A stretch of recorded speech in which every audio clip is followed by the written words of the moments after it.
My sister Junie went missing on the 6th of July in 2009, a day before her birthday. She was 12 years old. Junie and I were twins, identical in fact. You could never tell us apart. We had the same long, thin, mousy brown hair, the same emerald green eyes with the exact same eye shape, the same body structure, thin and petite, the same dewy olive complexion. The one and only reason you could tell us apart, besides of course when we wore different clothing, was when we spoke there was an obvious difference in personalities. I was Jamie, the loud, obnoxious, bratty twin, the outgoing one. I only did things out of impulse, desires as a child, and never thought through any of my decisions. My stupidity gained me my popularity with everyone, so there was never a shortage of boredom in my world. I always had a friend to play with growing up. Junie, though, was a quiet, introverted soul. I don't believe majority of my friends even knew her name, always calling her Jamie's twin, Jamie's sister, or the shadow. Junie had trouble making friends. I don't think she cared that much, to be honest. She was always fine drawing in her journal. It wasn't like her just to pick up and leave. She was 12. She wasn't a troublemaker, she kept to herself. There was a massive search party that went on for weeks, months. No sign of her. No sign of any remains if there was any. Junie just disappeared. And I think I know why.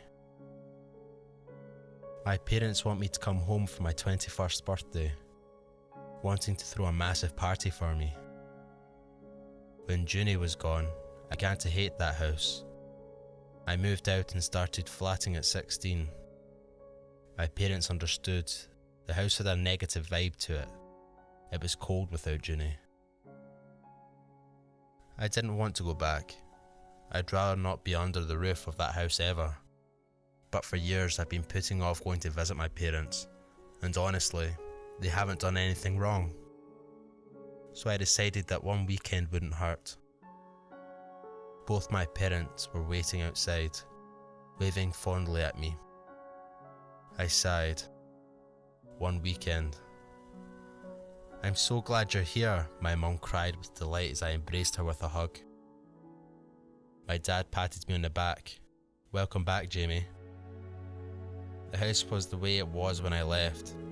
Dark, cold, and musty.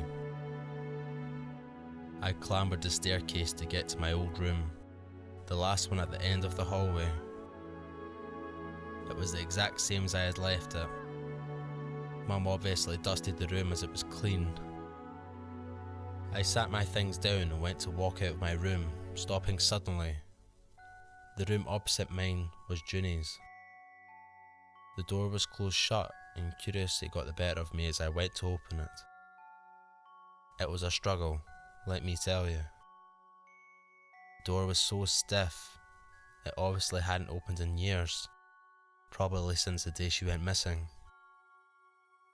As I successfully got the door opened, a cloud of dust was disturbed after sitting there for 9 years. 9 years since Junie went missing. Her room was exactly as I remembered it, except with a blanket of dust covering every inch of the room. Her bed was always made. She never went out without making her bed. Her room was spotless. Under that layer of dust, nothing was ever out of place. I noticed her laptop was sitting on her bed opened. It looked ancient. It was ancient. I laughed at how chunky it looked. How laptops are more slimmer in design nowadays.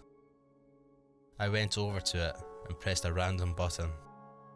It was dead, obviously, but I was nosy and wondering what her internet history may have been like.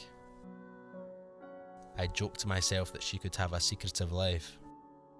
I took the laptop into my room, got the ancient charger into it, and waited for it to reboot. It took a wee while, but when it finally turned on, I wasn't surprised about her password.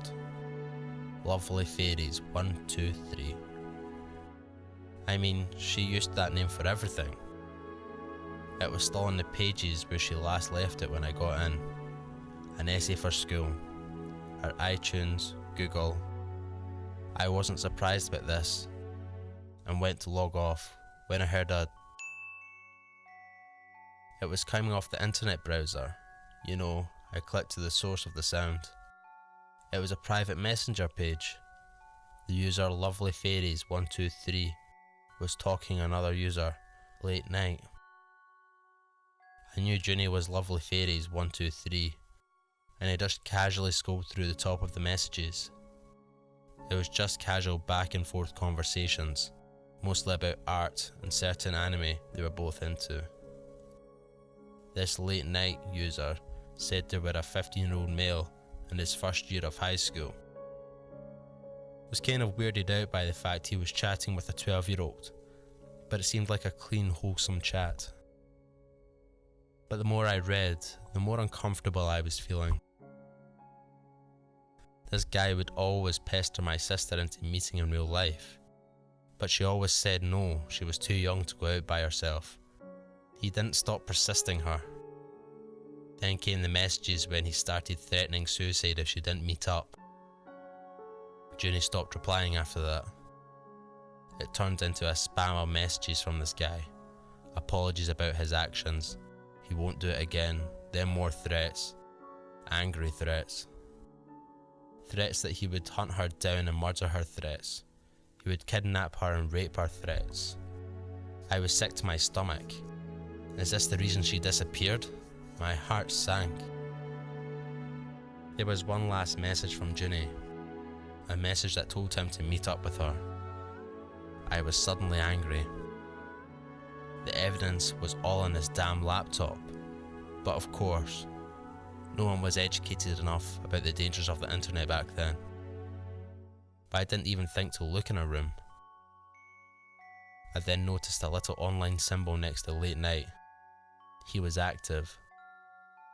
The predator was online, and I wasn't going to let him get another victim. I made an account under the name BabyPink101 and quickly typed a message to him. He responded in no time, and we began a conversation swiftly and promptly. I said I was 12 years old and lived in the neighbourhood. He replied saying he was 15. Sick, disgusting pig. I wasn't quite like Junie. I wanted to catch this guy. I knew he killed her. I wanted my revenge. I was flirtatious, and luckily for me, he was responding the same. We talked all the way through the weekend. It was my birthday and I wanted to see this guy. I need some booze. Can I have some money? I asked my parents. I can take you. I have to run some errands, my dad replied. I can drive myself, Dad, I said. No, it's fine. Let me take you, sweetheart. So I hopped in the car with my dad. Not going to plan.